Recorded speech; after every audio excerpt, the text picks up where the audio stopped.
What's up guys, how y'all doing? Cosmic Harry here, bringing another World of Tanks video, and today I should be discussing my Waffle E100 Tier 10 German TD, the Order, the Beast, the Waffle Dragon, or whatever you want to call it. You know, and my views and opinions on this tank, and oh yes, what a tank, what a beast, and what do I think of the thing? You know, I've never done an actual review. I don't generally do reviews of Tier 10s because they're Tier 10s, and I don't know, I never do reviews of Tier 10s. You know, playing Tier 10 games,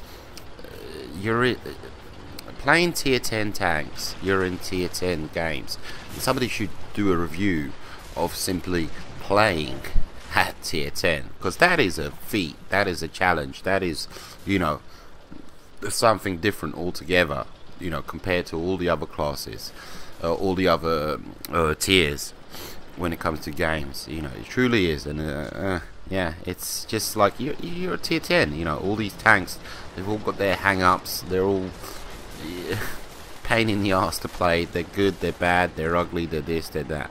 But the most controversial tank that I have so far is the Waffle E100.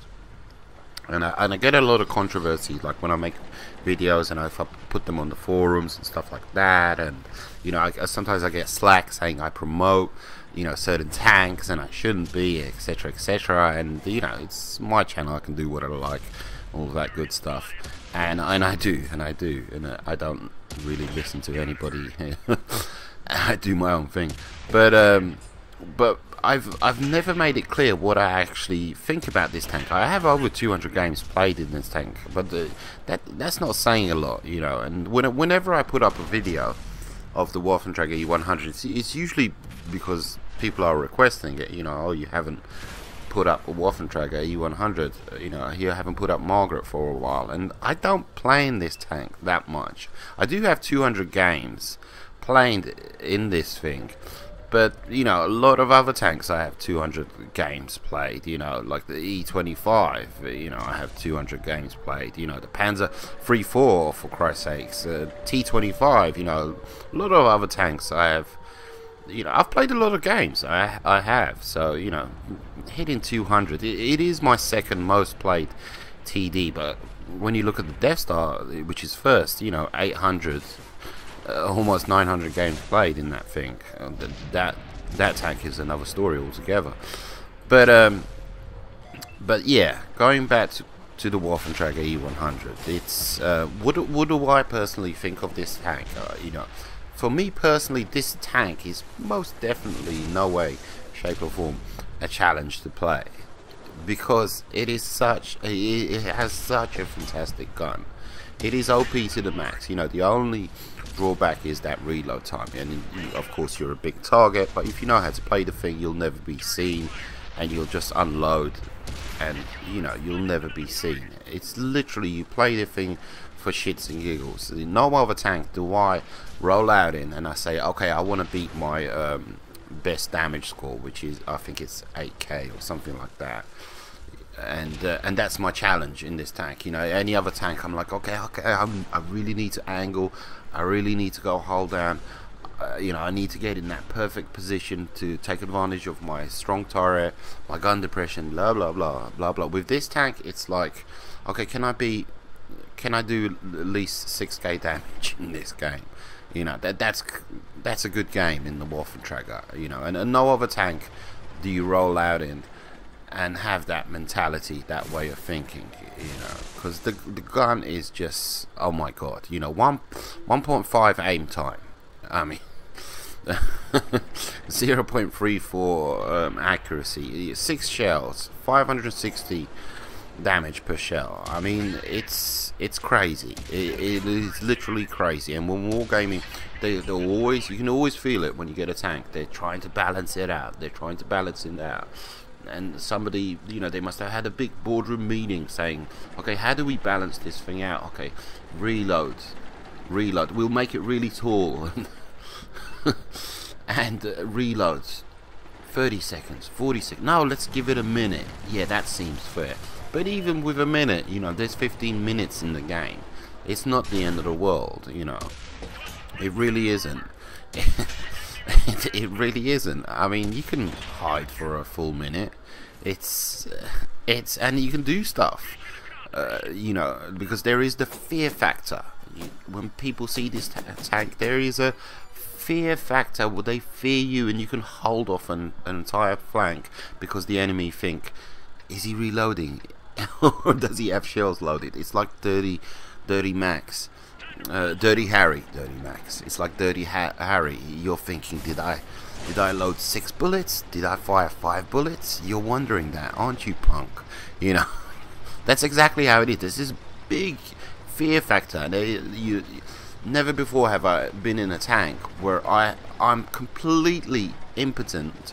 I have no shells, and I'm reloading my gun, and my tank is completely vulnerable, and yet there's 3-4 enemies round that corner are scared to come around the corner, you know. So what do I think of this tank? It is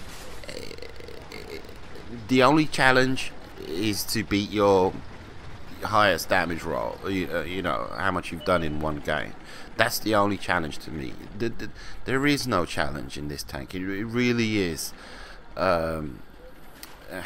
You know, if there are players out there that roll out in this thing non-stop and it's their most played TD, those kind of players are really questionable players, I would say. Or maybe they're, you know, they realised that the game is there for fun and they're there to have fun.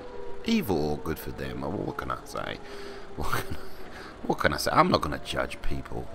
But me personally, it's not a very challenging tank to play.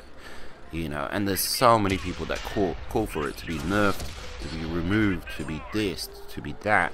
Me personally, you know, I unlocked this tank yonks ago, and I 3xp'd my way to tier 8, to the Borsig. You know, I think I was playing the Death Star. I was kind of sick to death of TDs, and what I did was each and every month I would invest a little bit of XP. I think it was like 20,000-30,000 free XP into that tank line, and it took me about, I think it was about 3-4 months till I hit the Borsig, and then I started to play the line. So in other words, I invested money, real money, into this tank line. So for them to simply say, you know, we're going to remove this thing, I say, hello, you know, I spent money here. You can't just take away, you know, something that I spent money on. So yeah, it's kind of the ball's in your court, Wargaming. Whatever you want to do, it's up to you. But yeah, you need to, if you are considering taking away the thing, or you know, me personally, I wouldn't be sad to see it go or anything like that. It is, but it's just like all the other tier 10s. You know, they're all got their hang-ups, they all got their problems. You know, the Death Star, RNG Troll King tank, you know, it's so random. You aim down sights and you got you're aiming perfectly, and you let that shell rip and it just goes woof. You know, it ends up in friggin' Westfield or Himmelsdorf. It's where did that shell go? Why did it go that way? Why did it go this way? Why did it even notice that I was aiming? It's just completely random. And you know, I have 800 games played in the Death Star, and my win rate is 46%. I mean, that is abysmal, but it truly it perfectly represents my time in that tank personally, due to the fact that it was my second TD, and I was still kind of learning the game. My second tier 10, pardon me. I was still kind of learning the game, and my first 200-300 games in the thing, I'm using standard ammo, I'm not using hash. And so you can imagine my frustration. Well, you don't need to imagine. For those of you that have been with me since the beginning, I was just struggling with that tank. Absolutely hated it. And I think I was like 400 games in when I decided, okay, Hesh is the only way to go. You know, Hesh is the only way to go. And it literally started off, the reason why I chose Hesh was Wizardkin got his Death Star, and he was like, I've check this tank out, I've evaluated it, and Hesh is the way to go. And I was saying to him, no, it's too costly, it's too costly. And he said, no, Hesh is the way to go. And I tried it out, and I said, you know what, you're right, F it. Who cares about the cost? Hesh is the way to go. And so, 400 games in, I decide, okay, I'm not going to play a tank this way, I'm going to play it that way, you know. And that, the Death Star just represents, heartache, misery for me. And yeah, it's like I said, each and every tank has tier 10 has so many hang-ups. You know, my M48 with that armor, I can pen that an M48 anywhere. You know, E50M, it's a fantastic tank. I don't treat it right. I fully understand that. You know, I expose it too much. That gun depression drives me crazy. STB1, oh yes. I love these tanks, but the negatives, they're so big, they're so strong, they're, you know, this, what can I say, but anyhow, I've waffled on too long about the Waffle. Let's wrap it up. The Waffle tracker, it is what it is. It's not very challenging to play. You know, I roll out in this thing, I guess only because I have to. You know, I would say bottom line, I don't have evenings where I say, you know, I want to spend the evening in my Waffle tracker. You know, there are no evenings like that. There are definitely times when I want to spend the evening in my Death Star, for instance, because it's just a challenge. It's just a challenge to overcome that RNG troll factor that's installed into that tank. You know, the E100, when it's good, it's good. Love playing that thing. Object 263, yeah, it's okay. It's fun, you know. But with this tank, it's not really a challenge to do well. You know, it's not really a challenge. It's not really a problem to do well in this tank. And because of that, I guess I kind of give it a thumbs down, you know, truth be told. Anyhow, Cosmic Carry signing out. Adios, muchachos.